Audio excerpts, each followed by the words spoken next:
Di belakang gedung kamarku, ada sebuah pohon kedondong yang katanya angker. Menurut cerita yang beredar dari mulut ke mulut, katanya pohon itu tidak mempan untuk ditebang. Pihak pondok sudah berkali-kali mencoba untuk menebang pohon itu, tapi batangnya sangat keras dan tidak mempan oleh alat apapun. Sampai saat ini, pohon itu masih tumbuh subur di belakang gedung kamarku.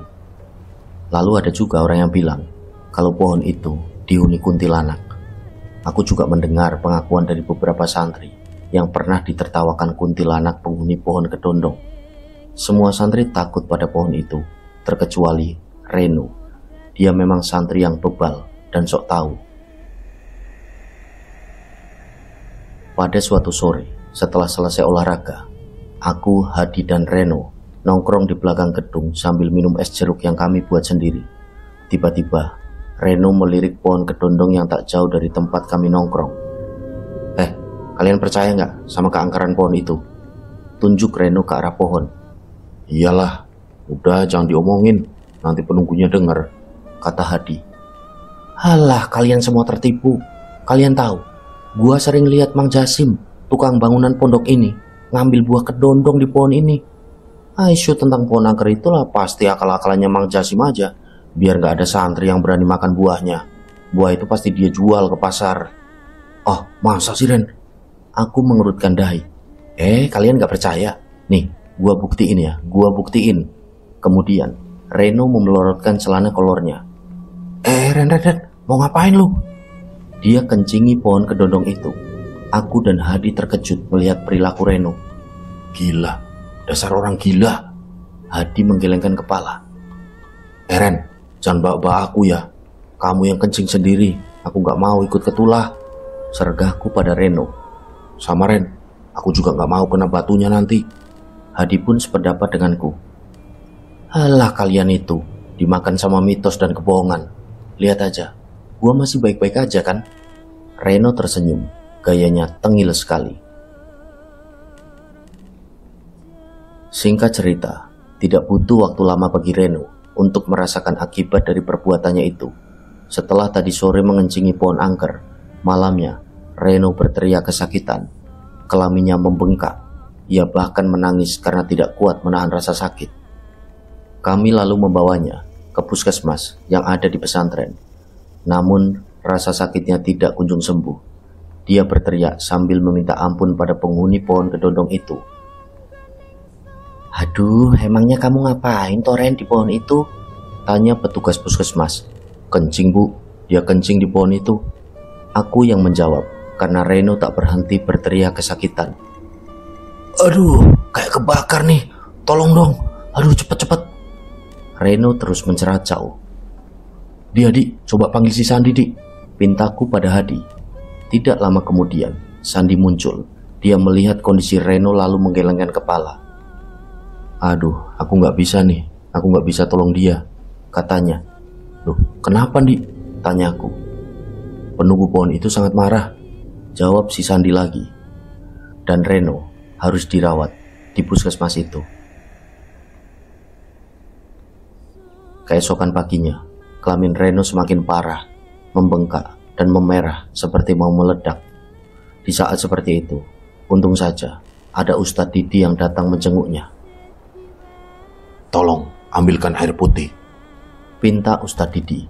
Dia menyibakkan sarung Reno. Air itu dibacakan doa-doa oleh Ustadz Didi, lalu disemburkannya air tersebut pada kelamin Reno. Lain kali jangan gegabah, Ren, kata Ustadz Didi. Ia lalu menutup kembali sarungnya Reno. Beberapa hari kemudian, Reno akhirnya sembuh. Dia tidak berani lagi mempermainkan pohon kedondong itu. Bahkan, Reno tidak mau lagi diajak nongkrong bareng di sana. Di belakang pondokku, ada sebuah sungai besar. Kalau musim hujan, airnya akan naik sampai masuk ke komplek pondok. Sungai itu terkenal dengan jembatannya yang angker. Nama jembatannya adalah Cimuning. Aku pernah mendengar cerita dari salah satu santri tentang keangkeran jembatan itu. Dulu, menjelang maghrib, ada seorang pedagang cilok yang hendak pulang ke kampungnya yang berada di seberang sungai. Namun, di tengah-tengah jembatan itu, tiba-tiba muncul sekawanan anak kecil dari semak-semak.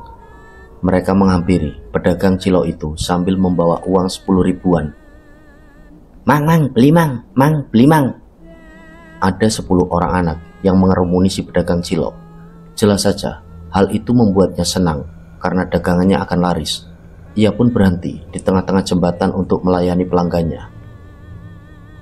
Setelah semua anak mendapatkan cilok, mereka berlarian kembali ke tepi jembatan.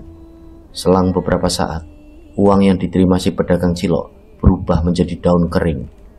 Si pedagang cilok terkejut melihat tumpukan daun di lacinya. Lalu, dari ujung jembatan, tampak anak-anak kecil itu muncul lagi. Kali ini, wajah mereka penuh dengan darah dan mulutnya juga bertaring.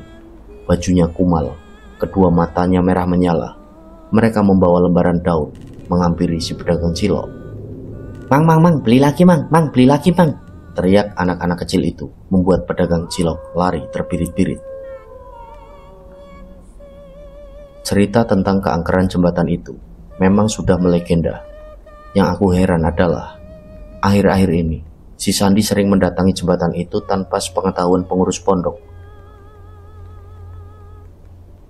Usai maghrib, para santri pergi ke beranda kamar masing-masing untuk mengaji Al-Quran. Tapi si Sandi malah pergi ke jembatan itu. Karena penasaran, aku dan Hadi mengikuti dia dari belakang.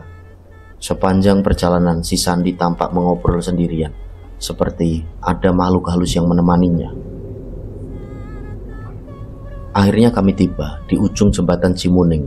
Sandi duduk di ujung jembatan itu. Ia seperti sedang menunggu seseorang. Aku dan Hadi bersembunyi di balik pepohonan. Tak lama kemudian, Sandi tersenyum seperti melihat kedatangan seseorang yang ditunggunya. Di, lihat itu, tunjukku. Apa yang kami lihat benar-benar membuat kami terkejut sekaligus merinding. Sandi memang tidak seharusnya ada di pondok pesantren ini. Dia tidak sama seperti kami, atau mungkin dia bukan manusia seperti kami. Kulihat ada seorang wanita menghampiri Sandi. Yang membuatku terkejut adalah kedua kaki wanita itu melayang. Dia mengenakan baju berwarna merah dan kain batik. Aku dan Hadi terkejut bukan main. Sandi dibawa oleh wanita itu berjalan ke tengah jembatan.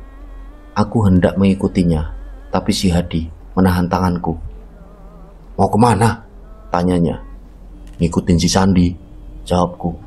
Jangan, terlalu berbahaya, kata Hadi. Tapi kalau dia hilang gimana? Tanyaku lagi. Kita lapor ketua kamar aja. Hadi memberi saran. Kami pun pergi dari sana. Sesekali, aku menoleh ke belakang. Dari kejauhan masih terlihat punggung Sandi yang semakin menjauh dibawa oleh wanita misterius itu. Sesampainya di beranda kamar, aku menceritakan apa yang kulihat di jembatan Cimuning. Aduh, Sandi kak, Sandi dibawa setan, kataku sambil mengatur nafas. Ah, dibawa setan? Kata ketua kamarku. Iya kak, ayo selamatkan dia, ujar Hadi. Apaan sih? Kalian jangan mengada-ngada ya. Itu si Sandi lagi ngaji, kata ketua kamar kami sambil menunjuk ke arah kanan. Dan benar saja, kulihat Sandi sedang hikmat mengaji di beranda kamar. Dia menoleh ke arahku dengan tatapan datarnya. Tapi kak, sumpah demi Allah kak, aku lihat Sandi tadi dibawa sama wanita misterius di jembatan, kataku mencoba untuk meyakinkan ketua kamar. Iya, wanita itu kakinya melayang kak, tambah Hadi. Hati-hati sama yang kalian lihat. Sandi berdiri dan menatap ke arah kami berdua. Tatapan itu selalu membuatku takut. Emang kenapa, Ndi? Tanyaku. Yang kalian lihat itu setan, bentak Sandi. Aku seketika merinding. Tak lama berselang, tiba-tiba terdengar suara gaduh dari lantai 2. Semua santri di lantai bawah pun seketika menutup Al-Qur'annya. Mereka berhamburan naik ke lantai 2 untuk mencari tahu apa yang sedang terjadi. Aku pun penasaran, lalu ikut naik ke lantai 2. Sesampainya di sana, kusaksikan seorang santri yang sedang kesurupan. Dia mengamuk sendiri. Tak ada yang berani mendekatinya. Mulutnya terus menceracau tidak jelas. Tingkahnya menjadi semakin aneh. Kedua tangannya bersidekap. Dia lalu melompat-lompat seperti pocong sambil tertawa dengan suara keras.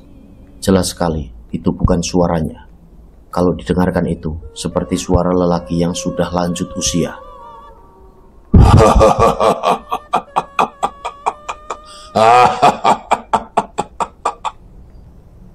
Santri itu terus-terusan melompat ke sana ke sini. Kedua matanya melotot.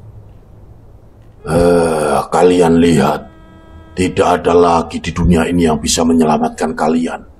Kalian akan disesatkan. Kata-kata itu keluar dari mulutnya, disambut dengan tawanya yang terbahak-bahak. Saat orang-orang berkerumun menyaksikan kesurupan itu, secara tidak sengaja, aku melihat Sandi mengintip dari jendela kamar. Dia malah tersenyum melihat kesurupan itu. Aku heran, kenapa dia malah kelihatan senang. Sandi masih tampak tersenyum melihat santri yang kesurupan itu. Entah apa yang ada di pikirannya. Aku terus memperhatikan tingkah si Sandi. Tiba-tiba, kedua bibirnya bergerak-gerak sambil menatap ke arah santri yang sedang kesurupan itu. Santri itu tiba-tiba melirik ke arah si Sandi. Kemudian, ia tertawa terbahak-bahak. Aku tidak tahu apa maksudnya. Sandi, cukup nih, teriakku, membuat semua santri yang berkerumun menoleh ke arahku, termasuk si Sandi. Aku yakin itu semua pasti ulah si Sandi. Kenapa? Tanya Sandi. Kamu pasti yang bikin dia kesurupan. Aku membentaknya. Jujur, aku tidak tahan lagi dengan semua ini. Sandi tidak bisa terus dibiarkan. Dia harus keluar dari pondok ini. Maksudmu apa, Bas? Aku nggak paham, ujar Sandi dengan nada datarnya. Kamu nggak usah ngeles lah. Kurenggut kerah bajunya. Para santri menahanku agar tidak berkelahi, tapi aku berhasil menonjok wajahnya. Aku nggak pernah takut sama kamu, Di. Ingat itu ya, aku nggak pernah takut, teriakku. 5 orang santri menyeret tubuhku dengan paksa, menjauh dari si Sandi. Bangsat kamu, umpatku, tapi si Sandi hanya tersenyum dingin ke arahku. Semenjak saat itu, aku dipindahkan ke gedung sebelah agar tidak berkelahi lagi dengan Sandi. Lalu pada suatu malam, sekitar jam 2 dini hari, aku bangun untuk sholat tahajud. Anehnya, dari kejauhan ku dengar sayup-sayup suara rombongan orang mengucapkan kalimat tauhid. Aku heran, siapa orang-orang itu? La ilaha illallah, la ilaha illallah, la ilaha illallah. Suara gemuruh itu semakin mendekat. Pelan-pelan aku mengintipnya dari balik tirai jendela. Seketika saja aku terkejut karena ada rombongan orang berpakaian hitam sedang memikul keranda mayat. Di sana juga ada Sandi yang sedang berdiri seperti menyambut kedatangan keranda itu. Mereka menurunkan keranda itu. Lalu keluarlah asap yang mengepul dan menggumpal tebal. Asap itu membentuk pocong berukuran kecil. Sandi kemudian membopong pocong itu masuk ke dalam kamarnya. Rombongan orang berbaju hitam perlahan hilang begitu saja. Jujur, aku tidak bisa membiarkan Sandi terus berada di pesantren ini. Semua orang harus tahu kalau si Sandi membawa hantu ke pondok. Malam itu juga, aku memberanikan diri mendatangi kamar Sandi. Tapi, yang aku lihat sangatlah di luar dugaan. Kamar itu dipenuhi hantu. Saat aku masuk ke dalam kamar si Sandi, kulihat kamar itu diisi oleh banyak hantu. Di atas lemari bergelayutan sesosok kuntilanak dengan wajahnya yang hancur penuh darah. Rambut kuntilanak itu tergerai hingga menyentuh lantai. Tak jauh dari tempatku berdiri, banyak makhluk halus yang wujudnya mengerikan. Mereka berkuku panjang. Di sana juga ada si Sandi yang berdiri di antara mereka. Aku pun berteriak pada si Sandi, "Di, kamu harus keluar dari pondok ini. Kamu gak bisa tinggal di sini." Dia malah tertawa. Suaranya menggema dan itu seperti suara orang dewasa. Sesaat kemudian, entah kenapa, tiba-tiba tubuhku seperti terseret paksa mendekat ke arah si Sandi. Ia lalu mencekik leherku. Aku meringis sambil berkata, "Oh, istighfar, Di. Istighfar. Lepasin aku, Di." Ia seperti tidak peduli, malah mencekik leherku dengan semakin kuat, sehingga aku kesulitan untuk bernafas. Entah apa yang terjadi selanjutnya, aku tidak tahu. Tubuhku lemas, nafasku tercekat di tenggorokan. Aku hilang kesadaran. Keesokan paginya, aku pun siuman. Kudapati diriku terbaring di dalam ruangan puskesmas pesantren. Dari luar, sayup-sayup terdengar dua orang yang sedang ngobrol satu sama lain. Aku mengenali suara itu. Mereka tak lain adalah Kak Opan, ketua kamarku yang baru, dan Ustadz Didi. Tak lama berselang, mereka berdua masuk ke ruangan tempatku dirawat. "Semalam kamu nyekik leher kamu sendiri, Bas," kata Kak Opan. "Apa kamu punya kebiasaan tidur sambil berjalan?" tanya Ustadz Didi. "Enggak, Ustadz. Semalam aku banyak melihat kejadian aneh. Aku bingung menjelaskannya bagaimana," kataku. Lalu tiba-tiba kepalaku terasa sakit. "Ya sudah kalau gitu, kamu istirahat saja dulu," ujar Ustadz Didi. Aku harus mencari cara agar bisa meyakinkan semua orang yang ada di pondok ini kalau si Sandi punya banyak teman gaib. Dia tidak boleh tinggal di pondok ini lagi.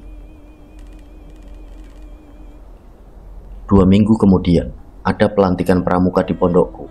Semua santri berkemah di lapangan sepak bola yang lokasinya tidak jauh dari pondok.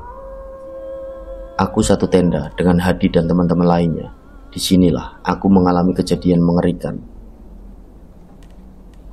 Tengah malam, aku terbangun karena ingin kencing. Segera aku keluar dari tenda dan berlari ke semak-semak untuk buang air kecil.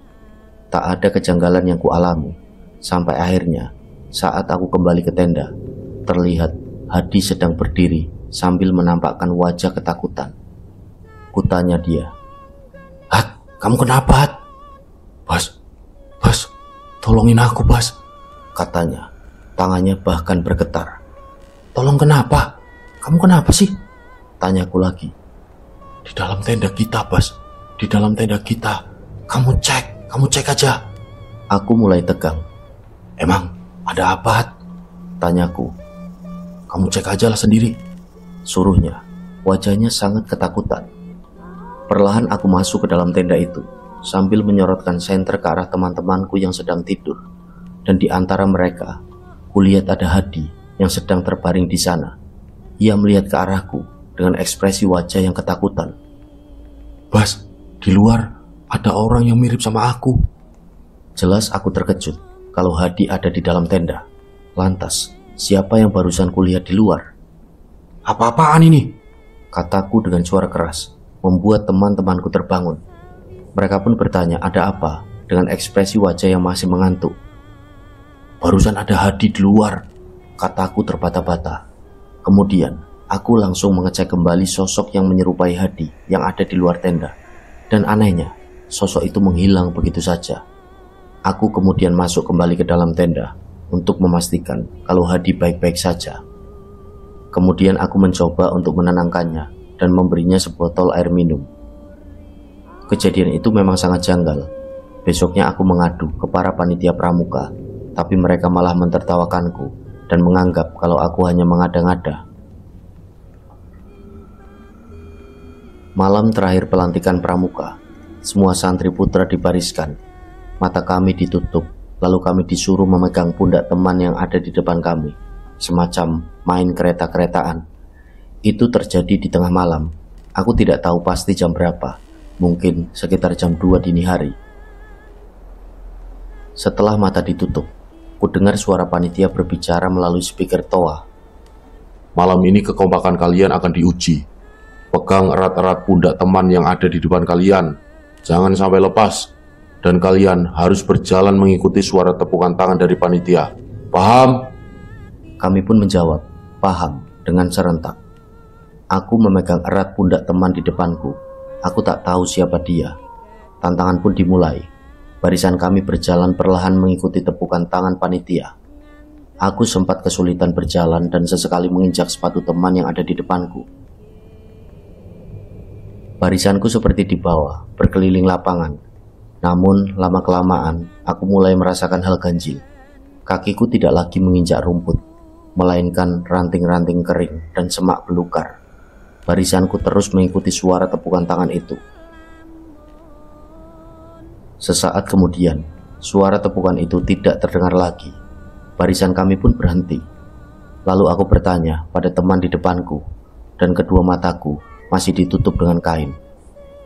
"Kok berhenti di sini?" tanyaku. Teman di depanku tidak menjawab. Aku mulai curiga, lalu buru-buru kubuka kain yang menutup mataku. Dan betapa terkejutnya saat aku mendapati diriku sedang berada di tengah perkebunan karet. Aku heran, kenapa aku bisa ada di sini. Teman-temanku menghilang, hanya tinggal aku sendiri di perkebunan ini. Kemana perginya mereka semua? Aku bingung, lalu berteriak memanggil teman-temanku, tapi tidak ada satupun yang kutemui di perkebunan ini. Tak lama kemudian, dari balik pepohonan itu, kulihat seorang lelaki sedang berdiri sambil menatapku. Ia melangkah mendekat ke arahku. Aku pun mundur beberapa langkah ke belakang. Semakin dekat, wajah lelaki itu semakin jelas. Aku tahu siapa dia. Ya, dia adalah Sandi. Dia masih mengenakan baju pramuka lengkap. Tapi yang aneh adalah, ada benda di tangan kirinya. Ia menggenggam sebilah pisau tajam, seperti hendak membunuhku. Sandi? Tanyaku. Dia malah tersenyum mengerikan, sambil mengacungkan pisaunya ke arahku. Loh di, jangan di. Aku mundur beberapa langkah, sambil tetap waspada, sebelum dia berhasil menikamku. Segera aku lari terbirit-birit untuk menjauh darinya, tapi dia malah mengejarku dari belakang. Mati, teriaknya, membuatku semakin tambah takut. Aku heran, apa sebenarnya salahku? Aku terus berlari, menjauh dari Sandi. Sesekali ku perhatikan sekelilingku, ada pepohonan karet yang berjejer rapi. Sialnya, saat sedang berlari, kakiku pun tersandung. Lalu aku tersungkur ke semak-semak. Kulihat Sandi sudah berdiri di hadapanku, sambil menggenggam sebilah pisau. Jangan bunuh aku, Di, kataku. Dia lalu tersenyum mengerikan dan berkata, kembalikan barang yang kamu curi, katanya, terkesan mengancam. Sandi mengarahkan pisau itu ke wajahku. Ya, memang beberapa hari yang lalu, aku mencuri sesuatu dari lemarinya Sandi. Yang kucuri tak lain adalah batu putih itu. Bagiku, batu itu adalah simbol berhala. Setelah aku berhasil mencurinya, ku buang batu tersebut ke sungai, agar kekuatan gaib yang dimiliki Sandi hilang. Karena aku yakin, kalau kekuatan Sandi terletak pada batu putih itu. Batu itu sudah kubuang, Di, teriakku. Sandi menampakkan wajah marah. Dia lalu menghujamkan pisaunya ke arahku. Untungnya, aku masih bisa menghindar. Ku tendang perutnya, ia pun terjungkal ke belakang. Lalu aku lari lagi dengan sekuat tenaga untuk menjauh dari si Sandi. Sesekali aku menoleh ke belakang. Terlihat Sandi masih berdiri di sana. Kali ini wajahnya semakin menakutkan. Matanya merah menyala. Dia mengejarku, tapi bukan dengan cara berlari, melainkan melayang seperti makhluk halus. Astagfirullahaladzim, kataku sambil terus berlari. Sandi melayang dengan sangat cepat, melewati pepohonan karet, dan entah apa yang terjadi. Tiba-tiba saja, dia sudah berdiri di hadapanku. Kulihat kedua tangannya sangat mengerikan. Terdapat banyak bulu hitam di lengannya. Jarinya besar dan panjang. Ia pun mencekikku. Tidak ada yang bisa menyelamatkanmu sekarang. Mati kau, bentaknya. Aku kehilangan nafas. Dia semakin kuat mencekik leherku. Mungkin aku akan mati di sini. Tak lama berselang, tiba-tiba saja cekikan tangannya melemah. Ku dengar suara seseorang membaca ayat suci Al-Quran. Sandi melepaskan tangannya dari leherku. Dia lalu berteriak seperti kesakitan. Di belakang Sandi, tampak Ustadz Didi bergumam sambil mengarahkan tangannya ke wajah si Sandi. Keluar kau iblis, bentak Ustadz Didi. Tidak, aku tidak mau keluar. Anak ini sudah melakukan perjanjian denganku, dan aku akan terus menyesatkannya, kata Sandi dengan suara besar. Perjanjian apa? Tanya Ustadz Didi. Dia melakukan ritual pembangkitan mayat. Aku sudah membangkitkan ayah dan adiknya. Jadi sekarang anak ini milikku, kata si Sandi. Bola matanya merah menyala. Kau iblis, suka sekali berbohong. Tidak ada yang dapat kembali dari kematian. Yang kau tunjukkan ke Sandi adalah jelmaan jin. Keluar atau kuhancurkan kau dengan ayat suci Allah. Ustadz Didi lalu kembali membaca ayat suci. Sandi memegang kepalanya. Ia tampak kesakitan. Astagfirullahaladzim. "Ustadz, lihat Ustadz," kataku sambil menunjuk ke arah pepohonan karet. Di sana tampak ada dua orang yang sedang berdiri, yang satu berbadan tinggi dan yang satu seperti anak kecil. Mungkin saja itu adalah ayah dan adiknya Sandi. Aku akan menyesatkan kalian. Sandi kembali berkata dengan suara aneh. Ustadz Didi lalu melemparkan tasbih ke wajah Sandi, membuat Sandi terkapar tak berdaya. Matanya melotot. Ustadz Didi menutup mata si Sandi dengan telapak tangannya sambil terus membaca ayat suci Al-Quran. Aku menoleh ke arah pepohonan. Kedua lelaki tadi sudah menghilang entah kemana. Ustadz Didi lalu membopong tubuh Sandi. Kami berhasil keluar dari perkebunan karet itu. Yang baru aku tahu adalah ternyata lokasi perkebunan itu tidak jauh dari pesantren. Sesampainya di lingkungan pondok, para panitia pramuka menyambut kedatanganku. Mereka panik karena aku menghilang begitu saja. Untungnya Ustadz Didi menyelamatkanku. Menjelang subuh, kegaduhan kembali terjadi. Santriwati satu gedung semuanya kesurupan. Ada yang menjerit seperti kesakitan, dan ada juga yang tertawa terbahak-bahak. Aku yakin kesurupan itu masih ada kaitannya dengan Sandi. Kesurupan itu terjadi selama 1 jam, hingga akhirnya mereka sembuh satu persatu.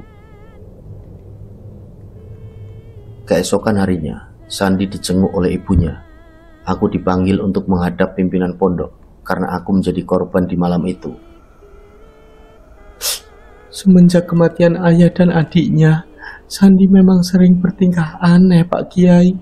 Seperti ada yang menempeli tubuhnya. Saya sudah bawa dia ke tempat ruqyah, tapi tidak juga sembuh. Makanya saya masukkan ke pesantren. Siapa tahu di pesantren dia bisa sembuh, ucap ibu dari Sandi. Pak Kiai mengangguk-angguk. Ibu tidak perlu khawatir. Nanti biar kami yang urus Sandi. Ustadz Didi juga kemarin sudah meruqyahnya, kata Pak Kiai. Sandi harus diberi perhatian khusus di pondok ini, Pak Kiai. Aku khawatir jin itu datang lagi dan masuk ke tubuh Sandi, kata Ustadz Didi. Pak Kiai pun menjawab, tenang saja. Kalau Sandi rajin sholat dan mengaji, insya Allah jin tidak akan mengganggu dia lagi. Yang terpenting adalah membentengi diri sendiri, ujar Pak Kiai. Sandi hanya terdiam, wajahnya terlihat pucat. Kemudian ibunya berkata, saya mau bawa Sandi pulang dulu, Pak Kiai. Nanti saya antarkan ke pondok lagi. Silahkan, Bu. Tapi ada baiknya jangan lama-lama. Nanti dia ketinggalan pelajaran, ujar Pak Kiai. Sandi pun dibawa pulang oleh ibunya.